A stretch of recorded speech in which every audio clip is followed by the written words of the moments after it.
Welcome back to my channel. ഇന്ന് നിങ്ങളെ പഠിപ്പിക്കാൻ പോകുന്നത് ഫങ്ഷൻസ് ആണ്. ഫങ്ഷൻസ് ഉപയോഗിച്ചിട്ട് എങ്ങനെ നമുക്ക് കോഡ് എളുപ്പത്തിൽ ചെയ്യാം. ജാവാസ്ക്രിപ്റ്റിൻ്റെ കാര്യമാണ് ഞാൻ പറയുന്നത്. ജാവാസ്ക്രിപ്റ്റിൽ എങ്ങനെ ഫങ്ഷൻസ് ഉപയോഗിക്കാം. അപ്പോൾ ആദ്യം തന്നെ അറിഞ്ഞിരിക്കേണ്ട ഒരു കാര്യമാണ് എന്താണ് ഫങ്ഷൻസ്.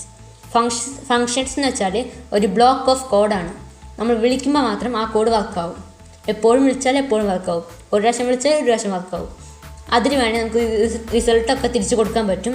അപ്പോൾ നമുക്ക് അതെന്താണെന്ന് നോക്കാം. നമുക്ക് ആദ്യം തന്നെ നമ്മുടെ കമ്പൈലർ ഓപ്പൺ ആക്കുകയാണ്. ഇപ്പോൾ നമ്മുടെ കോഡിംഗ് ഫയൽ എടുക്കുകയാണ്. നമ്മളിവിടെ ആദ്യം തന്നെ ഹെഡിങ്ങിലായിട്ട് ഹലോ എന്ന് വന്നിട്ടുണ്ട്. അപ്പോൾ നമുക്ക് ഈ ഹലോയ്ക്ക് ഒരു ഐ ഡി കൊടുക്കണം. ഐ ഡി എന്തിനാണ് ഞാൻ പിന്നെ പറഞ്ഞുതരാം. നിങ്ങൾക്ക് ഞാൻ നേരത്തെ പഠിപ്പിച്ചിരുന്നുണ്ട് എന്താണ് ഐ ഡി എന്ന്. ഇവിടെ ഐ ഡി കൊടുക്കുക. എന്നിട്ട് ഹെഡിങ്ങിൻ്റെ ഷോർട്ട് ഫോം എച്ച് ഞാൻ ചേർക്കുകയാണ്. ഈ ഹലോയ്ക്ക് ഞാൻ എച്ച് ചേർക്കുകയാണ്. നമുക്ക് ജാവാസ്ക്രിപ്റ്റിൻ്റെ സെഷൻ്റെ കമ്പൈലറിൽ റൈറ്റ് സൈഡിലായിട്ടുണ്ട്. നിങ്ങൾക്ക് വേണമെങ്കിൽ അത് ലിങ്ക് ചെയ്യാൻ പറ്റും. ഞാൻ ഫംഗ്ഷൻ എഴുതാനുള്ള സംഭവങ്ങളൊക്കെ പറഞ്ഞുതരാം. അപ്പോൾ ആദ്യം തന്നെ നിങ്ങൾക്ക് ഫംഗ്ഷൻ എഴുതാൻ വേണ്ടത് ഫംഗ്ഷൻ തന്നെയാണ്. അതായത് ഫംഗ്ഷൻ എന്ന് നമ്മൾ എഴുതി കൊടുക്കണം. ഇത് ഫംഗ്ഷനാണെന്ന് അറിയിക്കാൻ വേണ്ടിയിട്ടാണ് ഫംഗ്ഷൻ എഴുതുന്നത്. പിന്നെ എന്താണ് വേണ്ടതെന്ന് വെച്ചാൽ ഈ ഫംഗ്ഷന് ഒരു പേര് കൊടുക്കണം. എന്ത് വെച്ചിട്ടാണ് വിളിക്കുന്നത് ആ പേര് വെച്ചിട്ടാണ് വിളിക്കുന്നത്. അപ്പോൾ പേര് കൊടുക്കണം. ഞാൻ ഫംഗ്ഷൻ്റെ പേര് എഫ് എന്ന് കൊടുക്കുകയാണ്. നിങ്ങൾക്ക് ഇഷ്ടമുള്ള പേര് കൊടുക്കുക. പിന്നെ ഒരു ബ്രാക്കറ്റ്. എന്തിനാണ് ബ്രാക്കറ്റ് എന്നറിയോ? ബ്രാക്കറ്റിൻ്റെ ഉള്ളിലാണ് കുറച്ച് വാല്യൂസൊക്കെ നമ്മൾ കൊടുക്കും. ഈ വാല്യൂസ് നമുക്ക് തിരിച്ച് റിട്രീവ് ചെയ്യാൻ പറ്റും. അപ്പോൾ അതില്ല എന്താണെന്ന് ഇപ്പോൾ നിങ്ങൾക്ക് മനസ്സിലാവില്ല. കുറച്ച് ഞാൻ ഇപ്പോൾ ഈ വീഡിയോ തന്നെ പറഞ്ഞുതരാം. എന്നിട്ട് കേളി ബ്രാക്കറ്റ്സ്. ഇതിൻ്റെ ഉള്ളിലാണ് നമ്മൾ ബ്ലോക്സ് ഓഫ് കോഡ് എഴുതേണ്ടത്. ഇത് എഴുതിയത് ഒക്കെ വർക്കാവും. അതായത് വിളിക്കുമ്പോൾ വർക്കാവും. പിന്നെ ഒരു എക്സാമ്പിൾ കാണിച്ചു തരാം. എഫിൻ്റെ ബ്രാക്കറ്റിൻ്റെ ഉള്ളിൽ എനിക്ക് റിസീവ് ചെയ്യാനുള്ള കുറച്ച് വാല്യൂസിൻ്റെ പേര് എഴുതുകയാണ്. നമ്പർ 1 N1 എന്ന് എഴുതിയാൽ മതി. നല്ലൊരു ഉപയോഗിക്കാൻ സുഖം ഉണ്ടാവുള്ളൂ. N2 ഇതാണ് നമ്മളുടെ നമ്പേഴ്സ്. എനിക്കിത് ചെയ്യേണ്ടത് എന്താണെന്ന് വെച്ചാൽ ഇത് രണ്ടും കൂടി കൂട്ടിയിട്ട് റിസൾട്ട് തിരിച്ചയച്ചു കൊടുക്കണം. ഇപ്പോൾ റിട്ടേൺ N1 + N2. ഇപ്പം എന്താ നടക്കാമെന്നറിയോ? ഈ N1-ൽ കൊടുക്കുന്ന നമ്പറും N2-ൽ കൊടുക്കുന്ന നമ്പറും റിട്ടേൺ ചെയ്തിട്ട് കൂട്ടിയിട്ട് വരും. ഇപ്പോൾ N1-ൽ N2-ൽ നമ്മൾ നമ്പർ അല്ല കൊടുത്തെങ്കിൽ എന്ത് സംഭവിക്കും? അപ്പോൾ ഇത് എറർ അടിക്കുന്നതാണ്. അപ്പോൾ നിങ്ങൾക്ക് എറർ അടിക്കും.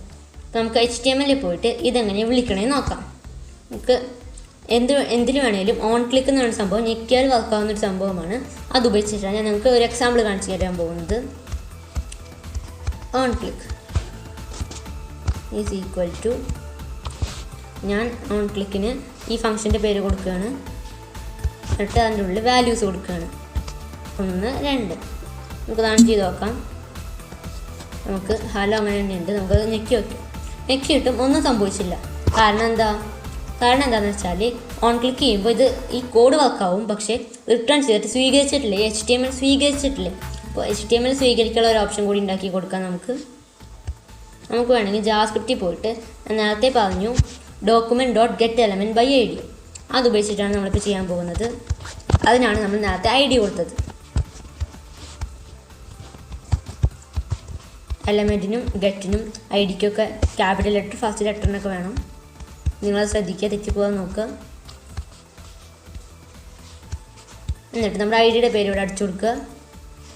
എൻ്റെ ഐ ഡിയുടെ പേര് H എന്നാണ്. അപ്പോൾ ഞാൻ അടിച്ചു കൊടുക്കുകയാണ്. എന്നിട്ട് .inner HTML അതായത് അതിൻ്റെ ഉള്ളിലത്തെ HTML മാറ്റാനുള്ള ഒരു ഓപ്ഷനാണത്. HTML മൊത്തം ക്യാപിറ്റൽ ലെറ്റർ അടിക്കുക, ശ്രദ്ധിക്കുക. ഈസ് ഈക്വൽ ടു ഇനി നമ്മുടെ വാല്യൂ കൊടുക്കുക. അതാണ് നമ്മുടെ N1 + N2. നമുക്കൊരു സെമി കോളൻ ഇട്ട് കൊടുക്കാം. നമുക്കിത് റൺ ചെയ്ത് നോക്കാം. ഇപ്പോൾ ഒന്നും സംഭവിച്ചിട്ടില്ല, കാരണം നമ്മളത് ഞെക്കിയിട്ടില്ല. നമുക്കത് ഞെക്കി നോക്കാം. ഇതെന്ത് വരുന്നുണ്ട്, നമുക്ക് എന്താ സംഭവം നോക്കാം.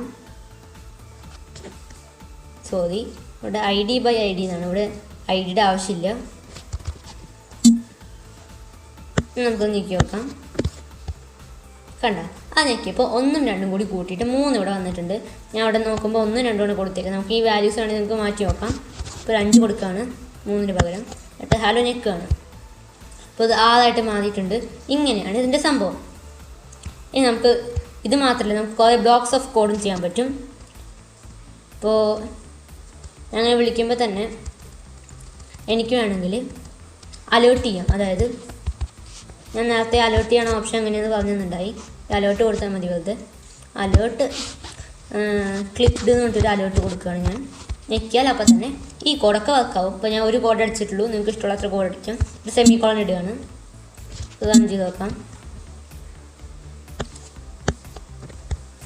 കണ്ട ക്ലിക്ക്ഡ് എന്നുകൊണ്ട് വന്നു. എത്ര പ്രാവശ്യം ക്ലിക്ക് ചെയ്താലും അങ്ങനെ ക്ലിക്ക്ഡ് എന്നുകൊണ്ട് വരും. നമുക്ക് വേണമെങ്കിൽ ഇങ്ങനെയും ചെയ്യാം. console.log ഉപയോഗിച്ചിട്ട്